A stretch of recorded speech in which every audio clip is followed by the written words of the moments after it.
Hey yo guys, what's up and welcome back to Two Toe Tags Metal Reviews, and today we're getting our final review of the brand new album from Rob Zombie titled The Lunar, Injection, Kool-Aid, Eclipse, Conspiracy.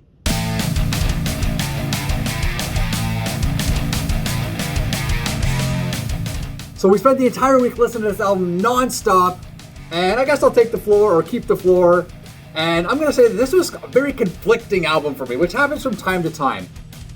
Now, throughout the week, I'm like listening to it, I'm enjoying it, I'm thinking about things to say, and you know, as a critic of music, which we've become on this channel, it's what we are. We're critics of metal. I can literally go both ways with this. I can shit all over this album for 10 minutes if I wanted to, or I can praise this album to high heavens if I wanted to. That's how divided I am on this album.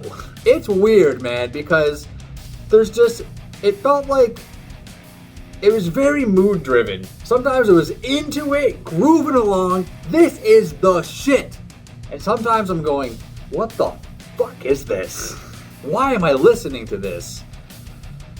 So, let me get this shit out of the way that I really just didn't like, okay? So, rewind, back to first impressions. The 18th Century Cannibals, Excitable Morlocks, and One Way Ticket on the Ghost Train. The Hoedown, okay?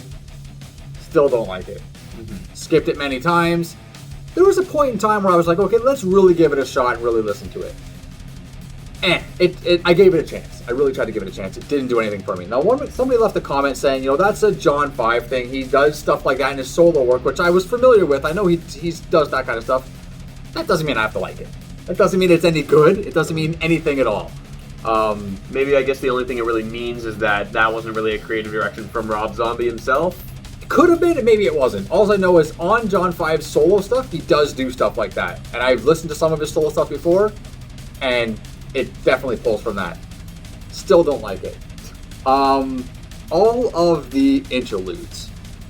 Didn't skip them. Okay? Because they almost just feel like intros and or outros to songs. Well, I feel like a big part, I didn't really skip them either, but here's why. They're short enough. They're short enough. Like, exactly. all of them they are come and go. 1 minute. They come and go. Yeah, they come and go. But they are still nothing more than album buffer. I feel the same So way. you have a whole bunch of songs that are about 3 minutes long, and some of them are good songs. And you wish they were 4 minutes, or 4.5 or 5 minutes long, and that you didn't have this buffer stuff. Now again, we get comments all the time. People are saying, well, that's what Rob Zombie does. He does the interludes. It's part of his style. Cool. Doesn't mean it's good. Maybe other people like it. Maybe they like the theatrics of it, which is very theatrical if you think about the way it's set up. Cool. It doesn't work for me. Not to this capacity. I feel like the interludes had potential. I think that's one of the things with this album in general, is that it had a lot of potential. There's so much potential in this album. Yeah. In regards to the interludes, 90% of the time when I hear them, I'm like, yeah, this is a cool groove. Oh man, this could be a cool song. Exactly. And then it just ends after 50 seconds and the next song starts. And it's like, all those ideas could have been developed into something great and they just weren't. But another issue is that none of them have a coherency with the rest of the album. I feel like if they transitioned really smoothly into the next track that, you know, is whatever with the album, it would feel like they have a very distinct place on the album, but they're just thrown in there. So they'd feel more like they were the actual intro or outro of different songs, rather than just being, thrown in there. Which would add so much to this album. It would make it feel like one coherent, full package, as opposed to kind of a bunch of rippy bits that's just kind of thrown together. Exactly. A lot of it is very disjunct in that regard. However, with the negative of that, and I agree, and 18th Century Cannibals is also just a bleh track. I think it had potential to be something interesting, but I feel like the organization of it is bad. It's like 90% hoedown, 10% like actually a metal song. Yeah. I feel like if there was just more, if it was more closer to even, I feel like it would be way more of an interesting song. I can agree with that. But all that aside, this album has some really cool tracks. My favorite after the whole week is The Triumph of King Freak. Every time that song comes on, I love it. It's one of the only songs I would put this album on for and be like, yeah, I can't wait to get to that song. But I get to that song immediately because it's the second track after the 1 minute long intro. Well, The Triumph of King Freak is also one of my top songs, but it's my second top song. And in my opinion, there's one song in this album that's the best, and really no other song, including King Freak, even comes close. You want to guess what it is? You know what? I have a feeling I know, because I took a look into your playlist. Okay, well then you would know, because I think I only added two Because songs. from what I noticed, there was one song from this album added to that playlist. And I added it the day after we did our first impressions. I added it almost immediately. And that song is Say it. The Satanic Rites of Blackula. That song is fucking awesome. It is. The energy of that song, the way it kicks off. There's one flaw in this song. It's too short. That's it. And I know it's like kind of a silly thing to say, but that's it. I want that song to keep going. Just the drive of this song is addictive. It's something that I crave. And when an album's playing, and then you get the much talked of Metamorphosis, which is another amazing song in my playlist, which is that like just beautiful piano and flute arrangement. You have that play, and then you have the most hype song in the album right after that.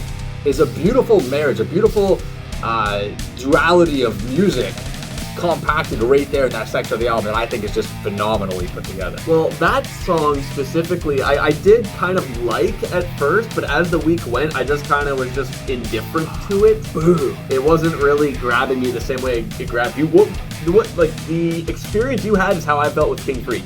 I was loving that song, grabbing me every time. It's exactly what I wanted from this album. The Satanic Rites of Blackula is fine, but doesn't really, stick out as much to me as it does to you. Eternal Struggles of the Howling Man. How'd you feel about that? Good song. Well, it's up there. I enjoy that song. Not as much as King Freak, but I can tell why King Freak and Howling Man were the singles. I can tell that too, and I feel like both of them are very similar in terms of the quality. But Howling Man has a part that ruins the song for me, and that's the Power to the People part, and then it goes into the 70s porno music after that, which is very weird. But it is what it is. But that's one of my problems with this album, again, is certain songs are really good, but then they have like one part or one thing, like silly lyrics. Yeah. Like Ramalama, Ramalama-Loo or whatever. Honestly, that's like... That ruins the Ballad of Sleazy Rider. Sleazy Rider, if you take that away, is pretty good. It's a fun groove, but the lyrics are so stupid. At least that part. That's the worst of it in that song. But it's like you have something like Shake Your Ass, Smoke Your Grass. First of all, what is this title? Second of all, I don't want your OJ juice. Yeah. That's something you'd hear out of junior kindergarten, not a Rob Zombie song. Or maybe it is. I mean, I don't know Rob Zombie's discography very well, but like that line, I hear it, I'm like, what is that? Like, really? However, that song, musically, I like a lot. It's just the lyrics I find are doofy, Yeah, I feel the same way. But one thing I'll give a credit where it's due is some people were saying that Rob Zombie's cadences and stuff like that, the way he sings, his phrasing is the same every time. I think that's an example of something where it's not, right? He sings very different in that song. Yeah. It's kind of more laid back, kind of got this zoned out kind of... Yeah. Not only that song, but also Boom Boom Boom. Yeah, both of them are very similar in that type of style. They're kind of in their own pocket. It's different than the other songs in the album. Yeah. Now, about Crow Killer Blues, which is the last track in the album, I like this song a lot, Yeah. but there's one part of it that gets me every time, and that's the chorus. When he says, I'm the Crow Killer. Yeah. Just the way he says crow. The way he screams crow. The crow! Yeah. Like, I love that. Yeah. Every single time I hear that.